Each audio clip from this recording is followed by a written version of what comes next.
Good morning my dear friends. आज आपण स्वातंत्र्यानंतरचा भारतातील शेती विकास या प्रकरणामधील शेती विकासातील जे अडथळे आहेत या मुद्द्याच्या संदर्भात चर्चा करणार आहोत. मित्रहो, भारताचा कृषी विकास स्वातंत्र्यानंतर कशा प्रकारे होत गेला आणि 1990च्या आर्थिक सुधारणानंतरच्या कालखंडामध्ये या कृषी विकासाने कशा प्रकारे वेग घेतला या बाबी आपण मागील तासाला अभ्यासलेल्या आहेत. भारतीय अर्थव्यवस्थेमध्ये प्राधान्याने शेतीची भूमिका अत्यंत महत्त्वाची आहे आणि शेती ही राष्ट्रीय उत्पन्नातील वाटा असेल, दरडोई उत्पन्न असेल किंवा देशातील विविध प्रश्नांची तीव्रता कमी करण्याच्या दृष्टिकोनातून असेल किंवा जीवनावश्यक वस्तूंचा पुरवठा उपलब्ध करण्याच्या दृष्टिकोनातून असेल, कृषी क्षेत्र हे अतिशय महत्त्वाचं आहे. कारण भारतासारख्या प्रचंड मोठ्या लोकसंख्येच्या देशामध्ये बहुसंख्य लोकसंख्या ही कृषीवर उदरनिर्वाह करते आणि म्हणून कृषी हा भारतीय अर्थव्यवस्थेचा कणा आहे. भारतामध्ये कृषी विकासात जे काही अडथळे निर्माण झाले त्या अडथळ्यांच्या संदर्भात आपण या ठिकाणी चर्चा करणार आहोत. भारताच्या कृषी विकासामध्ये पहिला महत्त्वाचा अडथळा जो आहे तो आहे मर्यादित साध्य. मर्यादित साध्य म्हणजे भारतीय कृषी विकासाचा आढावा जर आपण घेतला तर भारताच्या कृषी विकासामध्ये आपण जे काही उत्पादनाचं असेल, उत्पन्नाचं असेल किंवा रोजगार निर्मितीचं असेल हे साध्य हे पाहिजे तितक्या प्रमाणातलं साध्य आपण त्या ठिकाणी निर्माण केलेलं नाही.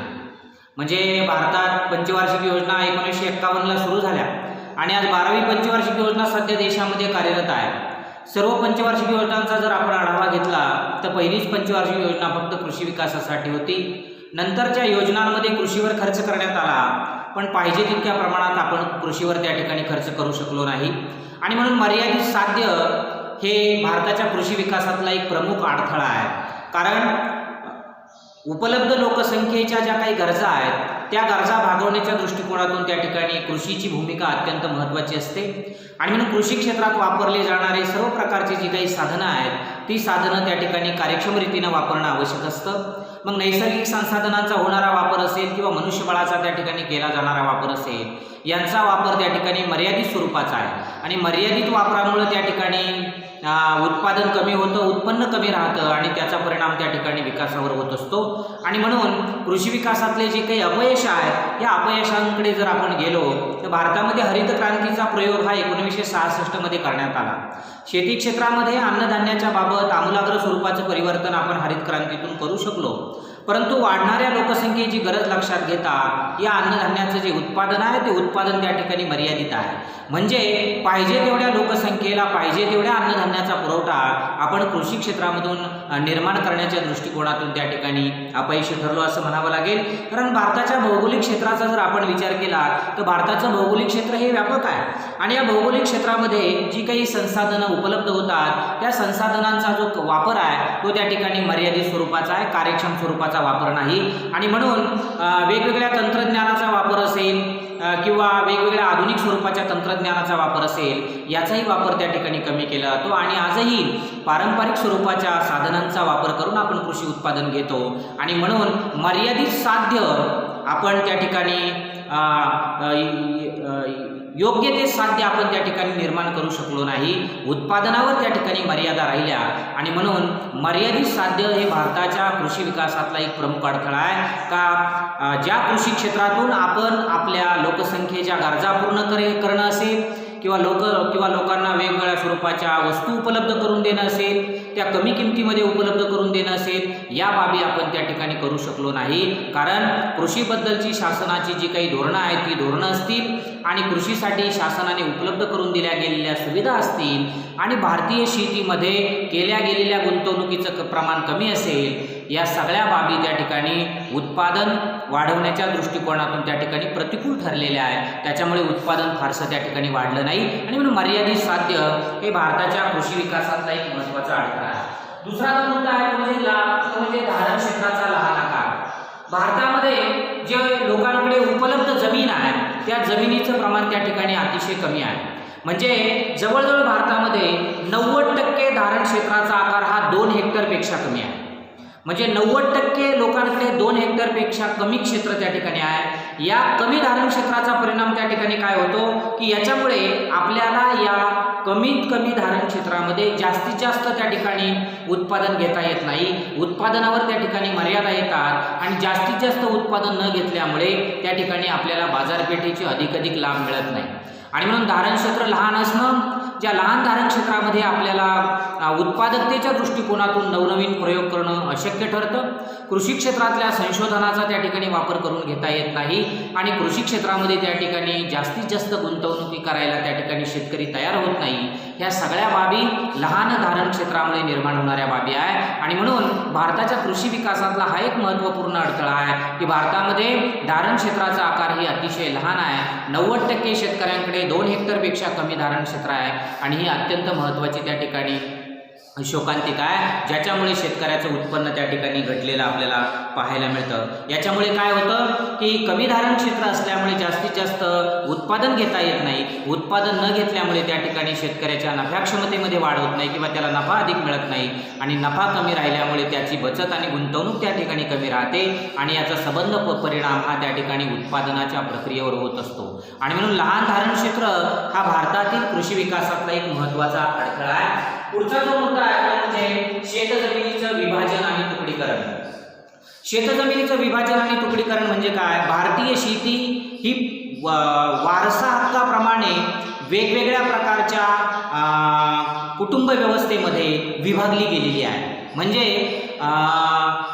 एका घरात जन्माला येणारी जी काही अपत्य आहे किंवा मुलं आहे यांच्यामध्ये जमिनीचं होत जाणारं जे विभाजन आहे, अगदी वंश परंपरागत आज तागायत असणारं जे काही विभाजन आहे त्या विभाजन त्या ठिकाणी मोठं झालेलं आहे. म्हणजे पूर्वी एकसंध स्वरूपाची शेती होती, आज कुटुंब वाढत गेलं, शेतीचं त्यामध्ये कुटुंबात विभाजन करण्यात आलं आणि आज लोकांकडे त्या ठिकाणी कमी शेती शिल्लक राहते किंवा कमी धारण क्षेत्र शिल्लक राहतं आणि मग या धारण क्षेत्रावर त्या ठिकाणी वेगवेगळ्या स्वरूपाचे आधुनिक प्रयोग करणं त्या ठिकाणी अशक्य ठरतं. आणि म्हणून शेतजमिनीचं तुकडीकरण किंवा संयुक्त कुटुंबाचा जो काही ऱ्हास आहे आणि याच्यातून निर्माण झालेलं विभक्त कुटुंब पद्धती जी आहे ही विभक्त कुटुंब पद्धती त्या ठिकाणी वारसा हक्कविषयक कायद्यातून निर्माण झालेली आहे. आणि म्हणून संयुक्त कुटुंब विभाजनामुळे त्या ठिकाणी स्वतःच्या मालकीची जी काही जमीन आहे ती जमीन त्या ठिकाणी या लोकांमध्ये विभागली जाते आणि लोकांमध्ये विभागली गेल्यानंतर त्या ठिकाणी त्या शेतजमिनीचं आकारमान त्या ठिकाणी काय होत असतं? कमी होत असतं. मग शेतजमिनीचं आकारमान जर कमी झालं तर शेतजमिनीमध्ये वेगवेगळ्या स्वरूपाचे प्रयोग करणं त्या ठिकाणी शेतकऱ्याला अधिक खर्चाचं जातं आणि म्हणून तो शेतीमध्ये जास्तीत जास्त वेगळे प्रयोग करत नाही. म्हणून जमिनीचं सातत्याने होणारं विभाजन असेल किंवा तुकडीकरण असेल हा भाग त्या ठिकाणी शेतीचं उत्पादन त्या ठिकाणी घटवण्याच्या दृष्टिकोनातून महत्त्वपूर्ण आहे. आणि म्हणून भारताच्या कृषी विकासातला हा एक महत्त्वाचा अडथळा आहे की शेतजमिनीचं विभाजन आणि तुकडीकरण भारतामध्ये फार मोठ्या प्रमाणात होत आहे. पुढचा मुद्दा आहे तो म्हणजे वृद्धी दर कमी. वृद्धी दर कमी म्हणजे काय? कृषी क्षेत्रातून जे काही उत्पादन त्या ठिकाणी होतं या उत्पादनाच्या वाढीचा जो काही दर आहे तो वाढीचा दर त्या ठिकाणी मंदगतीने वाढत गेलेला आहे, म्हणजे फारसा वाढलेला नाही. आणि याचं कारण म्हणजे शेती क्षेत्रामध्ये निर्माण होणारे वेगळे अरिष्ट असतील किंवा मान्सून अनियमित स्वरूपाचं पर्जन्य असेल, जमिनीची सातत्याने होणारी धूप असेल, त्यानंतर कृषीविषयक कायदे असतील, कृषीविषयक धोरणं असतील, शासनाचा शेतीकडे पाहण्याचा दृष्टिकोन, शेतकऱ्याचा शेतीकडे पाहण्याचा दृष्टिकोन, शेतीमध्ये केल्या गेलेल्या गुंतवणुका, त्यानंतर गरीब शेतकऱ्याला त्या ठिकाणी न मिळणारं कर्ज, या सगळ्या बाबी त्या ठिकाणी वृद्धिदरावर परिणाम करणाऱ्या आहेत. आणि म्हणून कृषी क्षेत्राचा जो वृद्धिदर आहे तो वृद्धिदर त्या ठिकाणी अन्नधान्याच्या बाबत कमी राहिलेला आहे. म्हणजे भारताला स्वातंत्र्य मिळालं तेव्हा अन्नधान्याच्या उत्पादनात आपण स्वयंपूर्ण होतो, उपलब्ध लोकसंख्येला अन्नधान्य त्या ठिकाणी पुरत होतं. पण आज तागायत भारताची लोकसंख्या 135 कोटीपर्यंत गेलेली आहे आणि 280 ते 285 दशलक्ष टन एवढं अन्नधान्य आपण निर्माण करतो. सांगण्याचा मुद्दा हा की उपलब्ध लोकसंख्येच्या अन्नधान्याची गरज भागवण्याच्या दृष्टिकोनातून कृषी क्षेत्राला त्या ठिकाणी अपयश आलेलं आहे आणि म्हणून कृषीच्या बाबत त्या ठिकाणी वृद्धी दर कमी आहे. तांदळाच्या पिकाच्या बाबत आजही पारंपरिक स्वरूपाच्या पद्धतीने तांदळाचं उत्पादन आपण त्या ठिकाणी घेतो आणि हे उत्पादन घेतल्यामुळे त्या ठिकाणी सुधारित प्रकारची बी बियाणं त्या उत्पादन प्रक्रियेसाठी वापरली जात नाही आणि त्यामुळे त्याचंही उत्पादन त्या ठिकाणी कमी राहतं. सांगण्याचा मुद्दा हा की आधुनिक उत्पादन देणाऱ्या वेगवेगळ्या बी बियाणांचा, कीटकनाशकांचा त्या ठिकाणी मर्यादित वापर भारतीय शेतकरी करतो. आर्थिक स्थिती खालावत, आर्थिक स्थिती त्या ठिकाणी गरिबीची असल्यामुळे त्याला त्या ठिकाणी अधिकाधिक भांडवल शेतीमध्ये गुंतवणं शक्य होत नाही आणि अधिकाधिक भांडवल शेतीमध्ये न गुंतवल्यामुळे त्या ठिकाणी त्याचा भांडवल निर्मितीचा वेग कमी राहतो, त्याला मिळणारं उत्पादनही त्या ठिकाणी कमी राहतं किंवा उत्पन्नही त्या ठिकाणी कमी राहतं आणि म्हणून या संबंध बाबी त्या ठिकाणी कृषी क्षेत्रातल्या उत्पादन किंवा उत्पन्न वाढीचा दर कमी ठेवण्याच्या दृष्टिकोनातून महत्त्वाचे असतात आणि म्हणून भारतीय शेतीचा जो वृद्धी दर आहे हा वृद्धी दर त्या ठिकाणी कमी राहिला, हा भारताच्या कृषी विकासातला एक महत्त्वाचा काय आहे अडथळा आहे। पुढचा जो काही मुद्दा आहे तो म्हणजे प्रादेशिक असमतोल। प्रादेशिक असमतोल म्हणजे काय? एखाद्या विशिष्ट ठिकाणी जे काही कृषी क्षेत्र आहे त्या कृषी क्षेत्राचा त्या ठिकाणी आपल्याला फार मोठ्या प्रमाणात विकास पाहायला मिळतो आणि एखाद्या विशिष्ट ठिकाणी आपल्याला कृषी क्षेत्राचा फारसा विकास पाहायला मिळत नाही। म्हणजे एकीकडे फार मोठ्या प्रमाणात कृषी क्षेत्रामध्ये आधुनिक तंत्रज्ञान, वेगवेगळे प्रकारची संसाधनं वापरून त्या ठिकाणी कृषी ही चांगल्या प्रकारे विकसित केलेली पाहायला मिळते आणि एकीकडे मात्र या स्वरूपाची साधनं त्या ठिकाणी तुलनेने कमी प्रमाणात वापरली जातात। म्हणून या दोन्ही ठिकाणच्या परिस्थितीमध्ये उत्पादन असेल, रोजगार असेल किंवा उत्पन्न असेल या पातळ्यांमध्ये त्या ठिकाणी फारशी वाढ झालेली दिसत नाही। अशी जी स्थिती असते तिला आपण त्या ठिकाणी काय म्हणतो? प्रादेशिक असमतोल असं म्हणतो। थोडक्यात एका प्रदेशात उत्पादन वाढीचा उच्च दर दिसून येतो तर दुसऱ्या भागात अतिशय मंद गतीने उत्पादन त्या ठिकाणी वाढलेलं दिसतं। फॉर एक्झाम्पल जर आपण म्हणलो तर आसाम असेल किंवा पंजाबमध्ये गव्हाच्या पिकाच्या बाबत केली गेलेले आमूलाग्र स्वरूपातले परिवर्तन असेल आणि त्यानंतर दुष्काळी किंवा पठारी भागातली स्थिती असेल। साधं उदाहरण महाराष्ट्रातलं जर द्यायचं म्हटलं तर पश्चिम महाराष्ट्र, विदर्भ आणि मराठवाडा या दोन्ही घटकांमध्ये असणारी जी स्थितीतली तफावत आहे याला आपण प्रादेशिक असमतोल असं म्हणू की पश्चिम महाराष्ट्रामध्ये मुळात जमीन सुपीक आहे, वेगवेगळ्या प्रकारच्या साधनं, वेगवेगळ्या प्रकारच्या कृषीविषयक उपाययोजना, वेगवेगळी साधनं, त्यानंतर वेगळी संसाधनं हे त्या ठिकाणी कृषीला उपलब्ध आहे। पण विदर्भ आणि मराठवाड्यामध्ये मात्र पाण्याचा मोठा प्रश्न आहे। पाण्याचा मोठा प्रश्न असल्यामुळे शेतीला पाणी त्या ठिकाणी पुरेसं मिळत नाही, सिंचनांच्या अभावी त्या ठिकाणी कृषी क्षेत्रामध्ये जास्त उत्पादन होत नाही आणि म्हणून नैसर्गिक अनुकूलता याच्यातली जी कमतरता आहे ती कमतरता त्या ठिकाणी प्रादेशिक असमतोल वाढवते। म्हणून ज्या ज्या भागांना नैसर्गिक अनुकूलता लाभलेल्या आहेत त्या भागांमध्ये आपल्याला विकास पाहायला मिळतो, पण ज्या भागांमध्ये नैसर्गिक अनुकूलता त्या ठिकाणी कमी आहे त्या ठिकाणी आपल्याला विकास त्या तुलनेमध्ये कमी पाहायला मिळतो आणि म्हणून प्रादेशिक असमतोल कृषी क्षेत्रामधून मोठ्या प्रमाणात निर्माण झालेला आहे। हा एक कृषी विकासातला अतिशय महत्त्वाचा मुद्दा आहे। हा प्रादेशिक असमतोल जर कमी करायचा असेल तर ज्या भागांमध्ये कृषीविषयक सुविधा पोहोचलेल्या नाही त्या भागामध्ये कृषीविषयक सुविधा जर त्या ठिकाणी पोहोचवल्या गेल्या तर तो भाग त्या ठिकाणी कृषीच्या दृष्टिकोनातून विकसित होईल आणि प्रादेशिक असमतोल जो आहे तो प्रादेशिक असमतोल त्या ठिकाणी कमी होण्यास मदत होईल। पुढचा जो काही मुद्दा आहे तो आहे कोरडवाहू शेती। कोरडवाहू शेती म्हणजे काय? का ज्या शेतीमध्ये जलसिंचनाच्या सुविधा अपुऱ्या असतात, जी शेती पाण्याखाली कमी प्रमाणात असते, जिथं पाणी कमीत कमी असतं आणि पाण्याचा कमीत कमी वापर ज्या ठिकाणी केला जातो त्याला आपण कोरडवाहू शेती असं म्हणतो। म्हणजे कोरडवाहू शेतीचं प्रमाण हे जर तुम्ही पाहिलं तर आपल्याकडे आज 80% अधिक शेती त्या ठिकाणी कोरडवाहू आहे आणि हा भारतीय कृषीच्या विकासाच्या दृष्टिकोनातून एक मुख्य अडथळा आहे की एवढी शेती जर त्या ठिकाणी कोरडवाहू असेल तर उत्पादन कसं वाढेल? वाढत्या लोकसंख्येच्या गरजा भागवण्याच्या दृष्टिकोनातून आपण कसं उत्पादन त्या ठिकाणी निर्माण करू हे प्रश्न त्या ठिकाणी निर्माण होतील आणि म्हणून भारतामध्ये असं म्हटलं जातं की 44.6% क्षेत्र हे सिंचनाखाली आहे, पण आज मितीला ते क्षेत्र त्या ठिकाणी फार मोठ्या प्रमाणात कमी झाले। म्हणजे आज जवळजवळ ते त्या ठिकाणी 26 ते 28% आलेलं आहे। याचं कारण म्हणजे काय?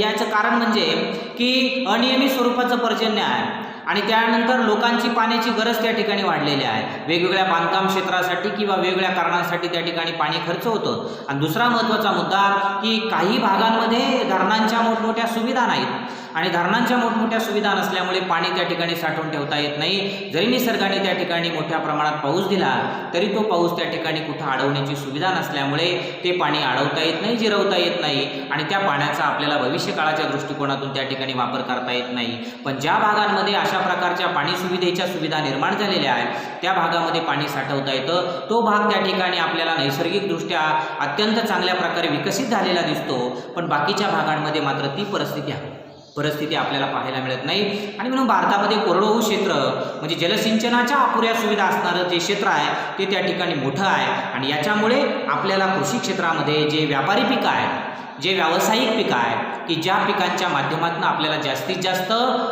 बाजारपेठेचे आर्थिक लाभ मिळतात, ते लाभ आपल्याला त्या ठिकाणी घेता येत नाही. म्हणून कृषी विकासातला हा एक महत्त्वपूर्ण अडथळा आहे की भारतामध्ये कोरडवाहू क्षेत्राचं प्रमाण त्या ठिकाणी कसं आहे, अतिशय मोठं आहे. पुढचा मुद्दा आहे शेतीतील कच्च्या मालाचा उपयोग. पहा, शेतीमध्ये वापरला जाणारं जे रॉ मटेरियल आहे, जे कच्चा माल आहे, त्या कच्च्या मालाचा उपयोग त्या ठिकाणी कार्यक्षमतेने होत नाही. हा भारताच्या कृषी विकासातला एक अत्यंत महत्त्वाचा अडथळा आहे. कारण भारतामध्ये जो काही कच्चा माल आपण त्या ठिकाणी वापरतो, मग त्याच्यामध्ये कापूस असेल, ऊस असेल, तेलबिया असतील, द्राक्षे असतील, या स्वरूपाचा माल त्या ठिकाणी कारखान्यामध्ये वेगवेगळ्या उत्पादनासाठी वापरला जातो. पण कृषी क्षेत्रामध्ये जर ऊसाचं उत्पादन घटलं तर साखरेचं उत्पादन घटतं, कापसाचं उत्पादन घटलं तर त्या ठिकाणी कापड निर्मितीचं उत्पादन घटतं, तेलबियांचं उत्पादन घटलं तर तेलाचं त्या ठिकाणी उत्पादन घटतं. सांगण्याचा मुद्दा हा की कृषीतून निर्माण होणाऱ्या ज्या काही वेगवेगळ्या वस्तू आहेत, त्या वस्तूंचं उत्पादनावर जर परिणाम झाला तर त्याचा परिणाम त्या ठिकाणी उद्योगावर होत असतो आणि उद्योगांचा परिणाम हा सेवा क्षेत्रावर त्या ठिकाणी होत असतो. आणि म्हणून कृषी क्षेत्रामध्ये कच्च्या मालाचं जे काही उपयोग आहे, हा कच्च्या मालाचा उपयोग त्या ठिकाणी पाहिजे तितका कार्यक्षमतेने होत नाही, तो पाहिजे तितका कार्यक्षमतेने होत नाही. आणि दुसरा महत्त्वाचा मुद्दा की हा कच्चा माल हाताळण्याच्या दृष्टिकोनातून जे शास्त्रीय आणि आधुनिक स्वरूपाचं कौशल्य आहे, ते कौशल्य आपल्या त्या ठिकाणी कामगाराकडे नाही, शेतकऱ्याकडे नाही, आणि म्हणून त्याला त्या ठिकाणी त्याचा योग्य वापर करता येत नाही. म्हणून हा एक भारताच्या कृषी विकासातला एक अत्यंत महत्त्वाचा अडथळा आहे. दुसरा जो काही मुद्दा आहे तो आहे शेती उत्पादनाचा वाढता खर्च. खरं तर भारतीय शेती आता परवडणाशी झाली आहे. म्हणजे शेतीमध्ये गुंतवलेला जो काही पैसा आहे, तो पैसा शेतीतून त्या ठिकाणी आपल्याला वाढीव स्वरूपाचे लाभ देत नाही. बहुतांशी शेतकऱ्यांना वाढीव स्वरूपाचे लाभ मिळतात कारण त्यांनी शेतीची जी काही रचना आहे ती अत्यंत चांगली केलेली आहे. म्हणजे शेतीसाठी पाणी देण्याच्या व्यवस्था असतील, शेतीमध्ये वापरलं जाणारं आधुनिक स्वरूपाचं तंत्रज्ञान असेल, शेतीमध्ये वापरलं जाणारे खते, कीटकनाशके, बी बियाणे याचं प्रमाण असेल, शेतीची योग्य ती निगा राखणं असेल, आणि शेती त्या ठिकाणी संशोधनात्मक दृष्टिकोनातून शेती करणं असेल. थोडक्यात चांगल्या प्रकारे व्यवस्थाबद्ध स्ट्रक्चरने त्या ठिकाणी, रचनेने त्या ठिकाणी शेती करणं असेल, तर ह्या ज्या बाबी आहेत, ह्या बाबी त्या ठिकाणी कृषी उत्पादकता वाढवण्याच्या दृष्टिकोनातून महत्त्वाच्या आहेत. परंतु शेती उत्पादनाचा वाढत चाललेला जो खर्च आहे, हा खर्च मात्र कृषी विकासातला अतिशय महत्त्वाचा अडथळा आहे. अलीकडील काळामध्ये कृषी क्षेत्रातला जो काही खर्च आहे तो फार मोठ्या प्रमाणात वाढतोय आणि त्या तुलनेमध्ये शेतकऱ्यांना बाजारभाव मिळत नाही.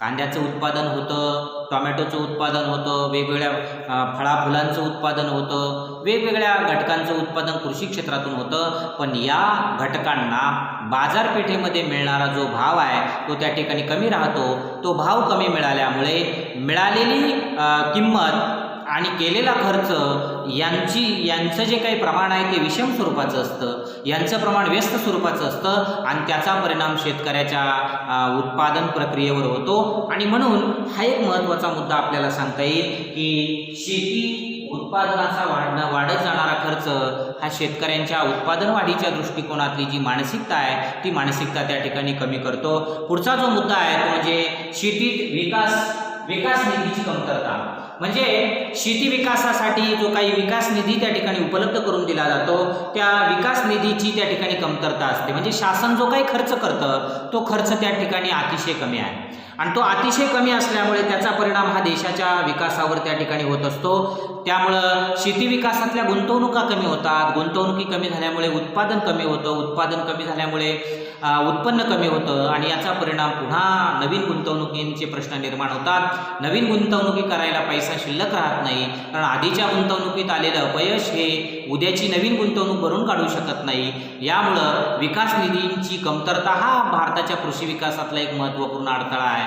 भारतीय शेतकऱ्याला शेती विकासाच्या दृष्टिकोनातून भरीव असा विकास निधी शासनाने जर उपलब्ध करून दिला तर त्या ठिकाणी कृषी उत्पादनामध्ये मोठ्या प्रमाणात वाढ होऊ शकते. परंतु तशा प्रकारची स्थिती आपल्याला त्या ठिकाणी काय अनुभवास येत नाही. पुढचा मुद्दा आहे म्हणजे जैविकतेची कमतरता. खऱ्या अर्थाने अलीकडील काळ हा आधुनिक तंत्रज्ञानाचा काळ आहे आणि म्हणून जैव तंत्रज्ञान हे कृषी विकासामध्ये मोठ्या प्रमाणात वापरलं गेलं पाहिजे. जैविक तंत्रज्ञानाचा वापर जर कृषीमध्ये मोठ्या प्रमाणात केला तर त्या ठिकाणी कृषी मोठ्या प्रमाणात विकसित होईल. पण जैव तंत्रज्ञानाचा कमतरता ही देशाच्या विकासावर त्या ठिकाणी परिणाम करते. त्याचा त्या ठिकाणी जास्तीत जास्त वापर केला जात नाही. कारण अन्नधान्याची सुरक्षितता आणि आर्थिक विकास यांना प्राधान्य जर द्यायचं असेल तर वेगवेगळ्या पिकांच्या दृष्टिकोनातून जैव तंत्रज्ञानाचा अवलंब त्या ठिकाणी होणं गरजेचं आहे. आणि त्याचा वापर जर कृषीमध्ये जर मोठ्या प्रमाणात केला तर त्या ठिकाणी जास्तीत जास्त उत्पादन आपण कमी खर्चामध्ये करू शकू. म्हणून जैव विविधतेतली कमतरता ही भारताच्या कृषी विकासातला एक अत्यंत महत्त्वाचा अडथळा आहे. पुढचा मुद्दा आहे शेती व उद्योगांमध्ये कमी समन्वय. खरं तर शेती ही उद्योगावर आणि उद्योग हा शेतीवर अवलंबून असणारे दोन महत्त्वाचे घटक आहेत.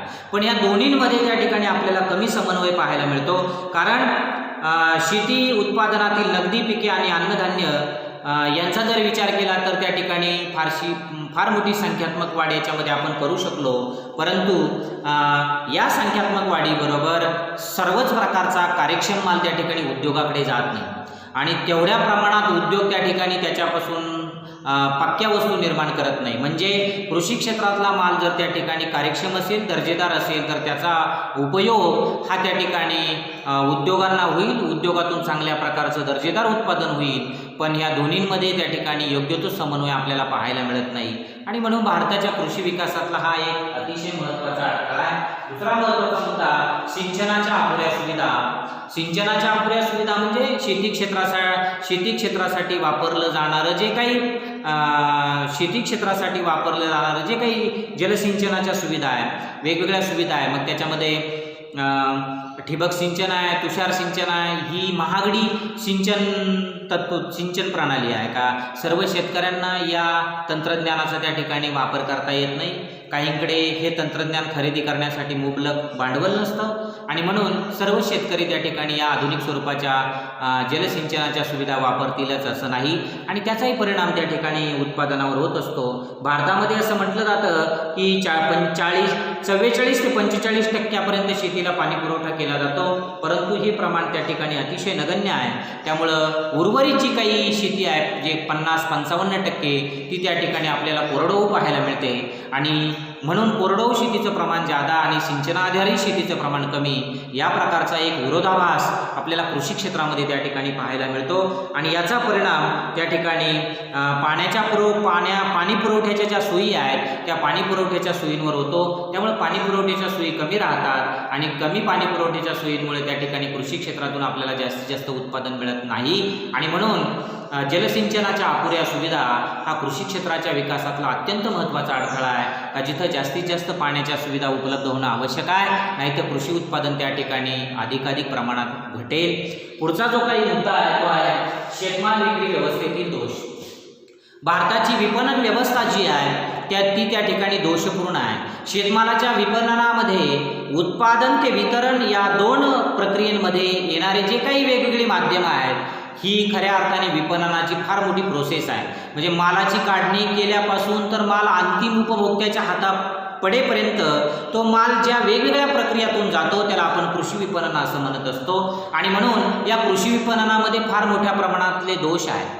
कारण मध्यस्थांची मोठी साखळी, दलाल, मध्यस्थ, अडते हे जे काही कृषी मालाच्या प्रक्रियेवर परिणाम करणारे घटक आहेत यांची फार मोठी साखळी आपल्याला कृषीमध्ये दिसून येते आणि ही साखळी त्या ठिकाणी अधिकचे भाव शेतकऱ्यांना मिळू देत नाही.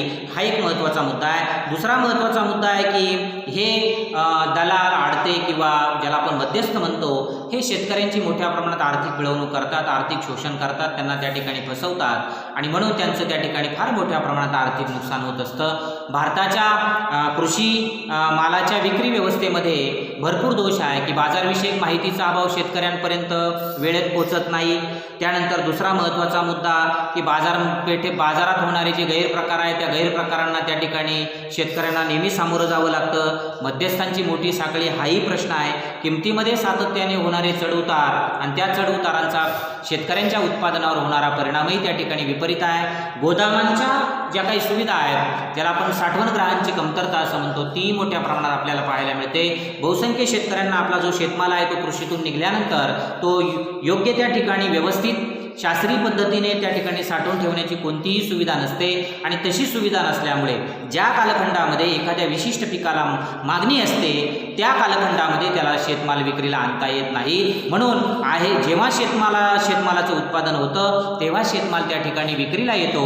त्याचा परिणाम त्या कालखंडामध्ये किमती पडलेल्या जरी असतील तरी त्या किमतीला त्या ठिकाणी शेतमाल विकावा लागतो.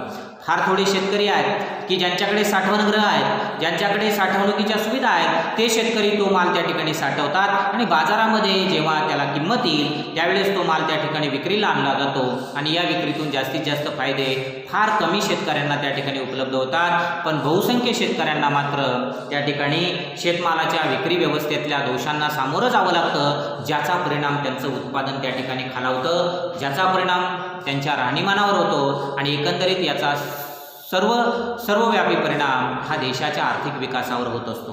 पुढचा मुद्दा आहे तो म्हणजे कृषी संशोधनातील अपयश. भारतीय कृषी क्षेत्रात होणारं जे काही संशोधन आहे हे संशोधन त्या ठिकाणी फारसं यशस्वी झालेलं नाही. वेगवेगळ्या प्रकारचे नवीन वाण शोधणं, ते त्या ठिकाणी गरीब किंवा लहान शेतकऱ्यांना उपलब्ध करून देणं यामध्ये शासनाला पाहिजे तितकं यश आलेलं नाही असं म्हणावं लागेल. आणि दुसराही महत्त्वाचा मुद्दा की कृषी क्षेत्रामध्ये होत जाणारे जे बदल आहेत किंवा यासाठी काम करणाऱ्या ज्या वेगवेगळ्या कृषी संशोधन संस्था आहेत किंवा कृषी विद्यापीठ आहेत किंवा वेगवेगळ्या प्रकारचे महाविद्यालय आहेत, यांची संख्या तुलनेने भारतामध्ये अतिशय कमी आहे. विकसित राष्ट्रांच्या तुलनेत भारतामध्ये कमी आहे.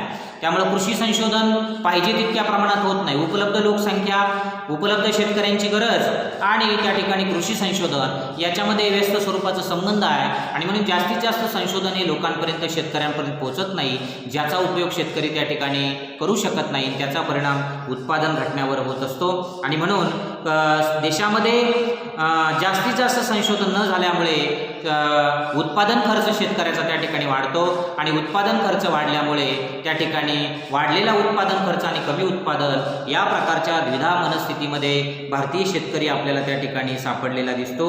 आणि म्हणून कृषी उत्पादन जर वाढवायचं असेल तर कृषी क्षेत्रातलं संशोधन त्या ठिकाणी वाढणं गरजेचं आहे. कारण शेवटी संशोधन ही अशी प्रभावी उपाययोजना असते का जी त्या ठिकाणी तुम्हाला एखाद्या उत्पादनामध्ये वृद्धी घडवून आणण्याच्या दृष्टिकोनातून आणि उत्पादन खर्च कमीत कमी ठेवून जास्तीत जास्त उत्पादन घेण्याच्या दृष्टिकोनातून एक प्रभावी उपाययोजना असते. कारण संशोधन हे नेहमी उपलब्ध परिस्थितीमध्ये भर टाकत असतं आणि म्हणून हे संशोधन त्या ठिकाणी आवश्यक आहे. ते आपला वेळ वाचवतं, त्या ठिकाणी आपल्याला जास्तीत जास्त लाभ त्याच्यातून त्या ठिकाणी उपलब्ध होत असतात आणि कृषी क्षेत्राच्या बाबत अशा प्रकारचं संशोधन होणं आवश्यक आहे.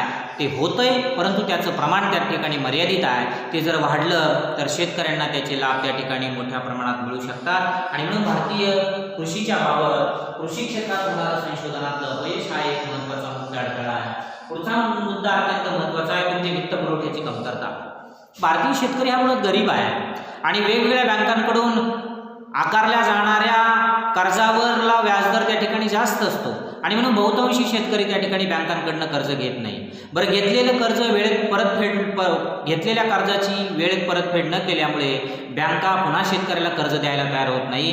कारण एकदा दोनदा जरी उत्पादन झालं तर तिसऱ्या चौथ्यांदा वेगवेगळ्या आपत्तीमुळे कधीकधी उत्पादन होत नाही किंवा त्या ठिकाणी त्याला उत्पादनाचे लाभ मिळत नाही आणि जेव्हा लाभ मिळत नाही तेव्हा त्याच्याकडे भांडवल नसतं आणि जेव्हा भांडवलाची गरज तो बँकांच्या माध्यमातून सोडवण्याचा प्रयत्न करतो तेव्हा बँका मात्र त्याला त्या ठिकाणी कर्ज द्यायला तयार होत नाही. कारण आधीच मोठ्या प्रमाणात घेतलेलं कर्ज वेळेवर परत न फेडल्यामुळे बँका नव्याने कर्ज द्यायला तयार होत नाही. तर ही वित्ताची जी गरज आहे, बहुतांशी बँकांचा जो काही कर्जाचा व्याजदर आहे तो त्या ठिकाणी अतिशय मोठा आहे. त्यामुळे शेतकऱ्यांना त्या ठिकाणी कर्ज घेणं परवडत नाही. भारतामध्ये वित्त पुरवठ्याची कमतरता ही त्या ठिकाणी विकास प्रक्रियेतला एक महत्त्वाचा अडथळा आहे, कृषी विकासातला एक महत्त्वाचा अडथळा आहे.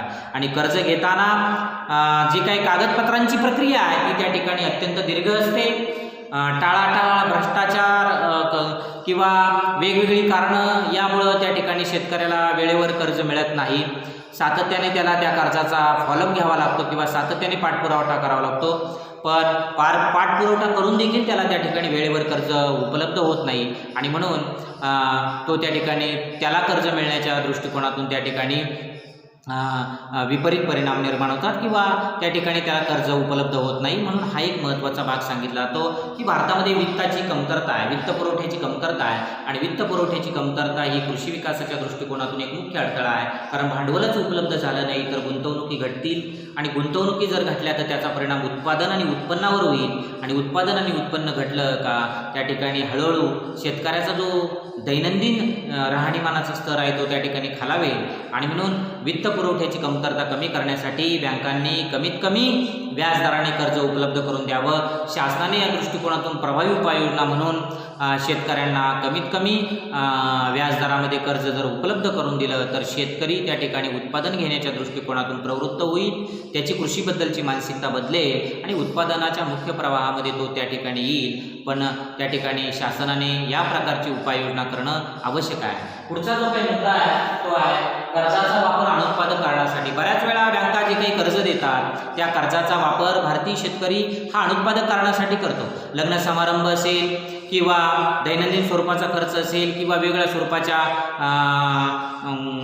गरजा पूर्ण करणं असेल किंवा वेगळी साधनं खरेदी करणं असेल या दृष्टिकोनातून तो त्या कर्जाचा वापर वेगळ्या कारणासाठी करतो. आणि म्हणून आवश्यक कारणासाठी कर्ज वापरण्याऐवजी अनुत्पादक किंवा अनावश्यक कारणासाठी कर्ज वापरलं जातं, ज्याची जी काही तूट आहे ती तूट त्या ठिकाणी भरून काढता येत नाही. आणि म्हणून कर्जाचा वापर अनुत्पादक कारणासाठी केल्यामुळे त्या ठिकाणी उत्पादन वाढत नाही.